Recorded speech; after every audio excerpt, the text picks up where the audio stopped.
Hey guys, welcome back to the Global Business Leader series on the Chamber Guy. It is our mission to provide you with indispensable insights into the ever-evolving world of business, shedding light on governmental initiatives and guiding our journey towards sustainable growth. In today's installment, we shift our focus to the vibrant landscapes of Sub-Saharan Africa, a region brimming with potential and promise, yet not without its challenges. As we stand at the intersection of digital innovation and commerce, a resounding call for progress echoes through the air. Sub-Saharan Africa's commitment to harnessing the power of digital technology and its potential for transformative change is unwavering. However, realizing this potential requires a synchronized effort where both individuals and governments alike seize the reins of innovation and drive forward together. The complexities of this journey are undeniable. The choices made by individuals and policymakers reverberate across industries, economies, and societies. It's crucial to strike a balance, avoiding policies that hinder growth or stifle innovation. As we have seen in various contexts, the path to progress necessitates a nuanced approach, one that steers clear of pitfalls while propelling us toward prosperity. In the pursuit of a digital future, Sub-Saharan Africa stands at the precipice of remarkable opportunity. The region's dynamic business landscape and the potential for inclusive and sustainable development and digital commerce strategies hold the key to a brighter tomorrow. Policy frameworks that foster innovation and promote fair competition can serve as beacons guiding us through uncharted territory, leading to growth that benefits all. Joining us today as we delve into the heart of Sub-Saharan Africa's digital transformation is a distinguished guest who needs no introduction in this arena. He's the Managing Director for Sub-Saharan Africa at the Africa Chamber of Digital Commerce, a visionary leader with a penchant for steering businesses towards success while embracing the digital age. His insights promise to shed light on the challenges and opportunities that lie ahead for Sub-Saharan Africa as it strides confidently into the digital future. Ladies and gentlemen, please join me in welcoming our guest, Mr. Jiraji Kelvin Tersoo, to the hot seat. Thank you for joining us. Yeah, thank you for having me. It's a pleasure. Kelvin, can I call you Kelvin? Yeah, Kelvin is fine. Okay. Kelvin, you have a diverse background in human capital development, agri-tech, and digital commerce. Can you share with us the pivotal moments in your career that helped shape your passion for fostering innovation and entrepreneurship in Sub-Saharan Africa? Yeah, thank you, Francis. Once again, my name is Kelvin Jiraji Tersoo. I grew up in the northern part of Nigeria, particularly in the north central region, with a population of over 12 million out-of-school students. I grew up from an agrarian community where predominantly agriculture supports over 55% of the population. I grew up in a community where a young man does not stand a chance of picking up an idea, iterating it over and over, and eventually transforming it into a thriving business. I grew up in a community whereby unemployment it's very, very high, where young people don't have access to skills, don't have access to technology. So very early in my life, I realized that if I ever find part to it, a solution of providing an enabling environment for young people within my community to have access to skills, to have access to the act of building business, I'll make it as my life purpose. So many years down the line, I left my job as a banker to put together one of the first agri-tech hub coming from an agrarian community. I quickly realized that the best way out of the quagmire of my community in terms of the unemployment was access to skills, and particularly digital skills. So with agriculture as our comparative advantage as a community, I felt the nexus between agriculture and technology would drive transformative skills within my community. So very early, like 7 years ago, I started the first agri-tech hub in Africa called Agri-Tech Hub Nigeria, with the goal of accelerating access to skills and teaching young people the act of building business. So we created a safe space where young people can access technology, access smart agriculture, as the case may be. So that formed a transformative path to my career of trying around human capital development and building young people for the future. That is a very honorable passion that you have. Now, as the managing director for Sub-Saharan Africa at the Africa Chamber of Digital Commerce, you work extensively with key stakeholders and partners across the globe. How do you envision bridging the gap between private sector partners and African entrepreneurs to drive sustainable economic growth in the region? Yeah, thank you.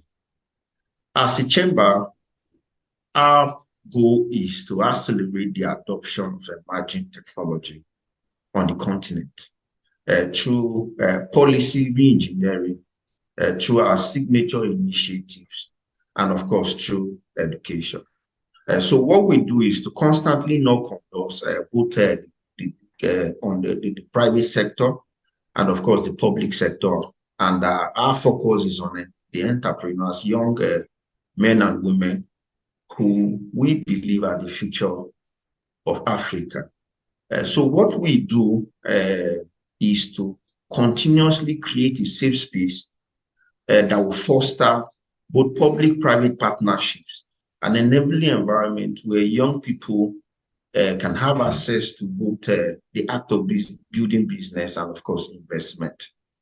So through our signature events or through our signature programs, particularly our Friday meet and greet, whereby we've provided a safe space where young people can come to share what they are building and of course interact with those who have exited or investors.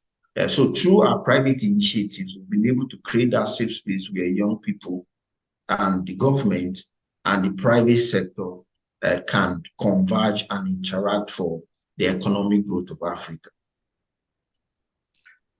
Right. Thanks for that. Now, I would like to take this opportunity to say congratulations. You've done a great job leading the delegation of the African Chamber of Digital Commerce to the prestigious Qatar Economic Forum. Now, could you share with us some of the key takeaways and insights that you gained from this global gathering of business leaders and I believe policymakers as well, particularly in the context of driving digital transformation and economic empowerment in Africa? Okay, thank you. The Qatar Economic Forum brought together by Bloomberg brought together CEOs, head of state, thought leaders to provide fresh perspectives on issues driving global business conversations.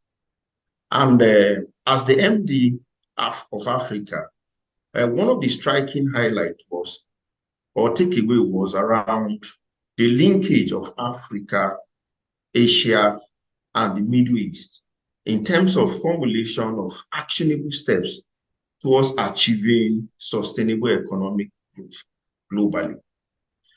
Secondly, the utilization of emerging technology, which the chamber is very big on, in the disruption of how we do business, how we interact with one another, and of course, the future of work. Emerging technologies such as blockchain, AI, the metaverse, and what have you. Those were very prominent at the Qatar Economic Forum. And as the MD Africa, and someone who has spent almost all his life in Africa, I believe that this technology will have enormous impact on the continent of Africa, especially around how we do business and how we interact with one another and the future of work. And thirdly, the global green energy transition, that was very, very prominent. And I believe that that will have a lot of impact in Africa, especially towards our global fight on climate change. And finally, the Gulf region is an investment capital. It's an investment heaven from what the Qatar Economic Forum was able to bring to our fore. And for some of us that were there, and as MD Africa for the African Chamber of Digital Commerce, I left with the knowledge that Africa must link with the Gulf region to actually accelerate smart investment on the continent. And the beauty around this was the story shared by the President of Rwanda, Paul Kagame, whereby currently Qatar is building one of the biggest airports in Africa in Kigali. So I want to encourage African leaders to look towards the Gulf region as Rwanda have done. And this will present a viable linkage between Africa and Asia to build a thriving global space for sustainable development. I noticed you touched a little bit on blockchain technology, AI as well. I was actually coming to that because I do understand that the forum focused on these emerging technologies like blockchain, AI, and even the metaverse. Now, from your point of view, how do you see these technologies playing a transformative role in Africa's economic growth and the entrepreneurship landscape? And from the perspective of your chamber, how can it be actively involved in contributing to harnessing their potential for the entire continent? Yeah, thank you, Francis. I hold the opinion that emerging technology such as blockchain, AI, metaverse, and the likes makes more meaning in Africa than in any region of the world. This is as a result of the fact that we are in a region whereby financial inclusion is very, very low, where trade, cross-border trade is very, very low, and transparency. Most of our activities are not transparent. So that means that emerging technology will go a very long way driving development of the continent of Africa. And as a chamber, we've made this a priority. And that's why our vision remains that we believe that emerging technology drive development. And that's why I travel across Africa to advocate for the acceleration or the adoption of emerging technology on the continent. And we don't just we go beyond advocacy. As a chamber, because of our nature and our very pragmatic ways of doing things, we've come up with initiatives that will actually show the world on how the impact of emerging technology will look like on the continent of Africa. We are building, first of its kind, the Diaspora Digital Bank to create an ecosystem for diaspora or for Africans to tap into the diaspora economy. The diaspora economy is over a 70 billion economy. And beyond that, we are building an infrastructural framework leveraging blockchain to mobilize resources for our leaders to tap into for infrastructure. And our initiatives on the Global Remote Job Mobilization Initiative on blockchain to aggregate jobs for young people on the continent, and the no-code, low-code initiative on accelerating skills acquisition on the continent. These are some of our initiatives that are leveraging emerging technology. So beyond the rhetorics, we are going further to come up with initiatives as a chamber that will drive development on the continent of Africa, leveraging emerging technology. Right. Now, during the Qatar Economic Forum, you actually engage in bilateral meetings with certain prominent investment promotion agencies from Mauritania and Qatar. Now, can you elaborate on the specific initiatives and strategy partnerships that the Chamber is exploring with these nations to promote digital commerce and entrepreneurship in Africa? Yeah, thank you. Yeah, first, the Chamber have a concept of what we call the economic allyship. So with that, having identified the Gulf region as a region sitting on very huge investment and a region that is interested in Africa, the Chamber early this year made an inroad into the Gulf region by domiciling some of its activities. And we are looking at having an operational office in the Gulf region, particularly Qatar. This is as a result that the diaspora is in over 200 countries. People of African region, people of African descent are in over 200 countries. And the Gulf region is no exception. So we believe in the diaspora economy. We believe that the diaspora economy will help Africa to develop. So having identified the Gulf region as a region for smart investment, the Chamber is domiciling some of its activities. So to that regard, we have a very fantastic meeting with Qatar Invest to explore a possible partnership as regards to the registration of the Chamber and domiciling the activities of the Chamber within the Gulf region. And of course, we are an advocacy as a service organization. That is our business model. So we are constantly knocking doors, not just for the diaspora, but for African governments as regards to investment opportunities. So our meeting with the Mauritanian Investment Agency was to look at explore possible partnership whereby we advocate for opportunities, because we are domiciled in the United States, whereby we have access to opportunities, we have access close proximity to investment. We exploit that partnership whereby we'll be able to make a case for Mauritania in terms of knowledge transfer, in terms of investment, and of course around our diaspora digital bank. Right, thanks for that. Now, the Chamber's vision, I believe, includes fostering digital literacy, supporting remote job aggregation, as well as championing digital trade in Africa. In the wake of emerging technologies, how can the African Chamber of Digital Commerce effectively advocate for policies that promote inclusive and sustainable digital transformation across the continent? Yeah, thank you, Francis, for that question.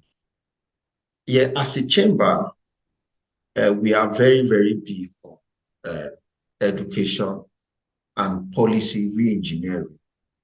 So we are currently working with the government of Botswana to put together an ideation lab in Botswana for Africa. And we are calling it a Center for Mindset Re-engineering. We strongly believe that innovation begins from the mind. So we are approaching it from the standpoint of development by re-engineering the mindset of young Africans through some of the sub-layers of the ideation lab. So we have two particular initiatives that I would like to mention in trying to answer your question. We have what we call AIM hybrid, acceleration, incubation, and mentorship. This is an holistic approach to teaching young people on how to build businesses. And with this, we are setting up an AC of DC fund where we are inviting both government, international agencies, fund managers to come together to pool resources for the young people that will be passing through this program. And also, we have we just signed a partnership with G25, our technical partners around the no-code, low-code program, visual program. This we believe will accelerate the access to skill sets, especially around software development, whereby young Africans can become full stack within a short period of 6 months, as to the traditional learning of programming languages, as the case may be. So we are, in order to make a lot of sense around the no-code and access to skills, we are building a platform called the Global Remote Job Mobilization Initiative, whereby young people who must have gone through the no-code, low-code training that we are providing will be able to aggregate global remote jobs for them on the continent of Africa. So we strongly believe in education. We have, we've put together just recently where we launched our blockchain library, where young people, government can have access to resources on blockchain and emerging technology, because Africa needs a lot of education, needs a lot of policy re-engineering. So currently what I'm doing is I'm collecting blockchain policies across Africa. At the moment, Nigeria just launched her national blockchain policy. We are sharing it with other countries and other compatriots on the continent of Africa, because the future is emerging technology, and we cannot, as Africans, be left behind. Right. Earlier on, you mentioned the Diaspora initiative. Now, I'm a little bit intrigued by this because, this is something that I hear over and over again, and I like to explore this initiative a little further. Could you shed some light on this initiative and how it actually aligns with the Africa Chamber of Digital Commerce's mission to empower businesses in this age, which is known as the digital age? Yeah. To start with, the diaspora is over a $70 billion economy annually. That means our brothers and sisters staying abroad, sending remittances in the tune of over 70 billion, not including the resource they expend in their individual countries where they are staying. So the chamber have come up with a creative way of creating an ecosystem for the diaspora to send back money into Africa, looking at a multifaceted, a multi-sovereign approach to creating a diaspora ecosystem for remittances into Africa. So the Diaspora Bank, in its simplest term, is leveraging blockchain and emerging technology to create a multi-sovereign ecosystem for diasporas to send back money back home, whereby we'll be able to set aside through the AC of DC fund for rural Africa. By the way, the next wave of economic development or economic opportunities on the continent of Africa will be coming from rural Africa, where connectivity is very low, where access to technology is very, very low, and where financial inclusion is equally very, very low. That is where the next wave of economic opportunities will be coming from in Africa. And as a chamber, we are focused on that. So one of the highlight of the Diaspora Bank is to have the pool of funds together for both African leaders and entrepreneurs, rural entrepreneurs, because our focus is rural Africa, because that is where the next wave of opportunities on the continent is coming from. So the Diaspora Bank is an ecosystem for our brothers and sisters living abroad to send back remittances at a reduced or almost a zero remittance fee back into Africa. Thank you, Kelvin, for that. That was very enlightening. Now, ladies and gentlemen, that concludes the first part of this captivating conversation I just had with Mr. Jiraji Kelvin Tersoo, the Managing Director of Sub-Saharan Africa at the Africa Chamber of Digital Commerce. I trust you found this insights thought-provoking as well as enlightening. Stay tuned for part 2, where we will delve even deeper into the landscape of digital innovation, entrepreneurship, and sustainable growth in Sub-Saharan Africa. We'll continue to uncover valuable insights that can guide us in navigating the complexities of the global business terrain. So don't go anywhere. Your journey into the heart of the digital age in Africa continues shortly. If you have any questions or thoughts you'd like to share, please leave them in the comments below. And remember to hit that subscribe button to stay connected with us with our ever-evolving exploration of the global business landscape. I'm Francis Michael, and I look forward to welcoming you back for the second part of this interview. Stay tuned, stay engaged, and we'll be back real soon.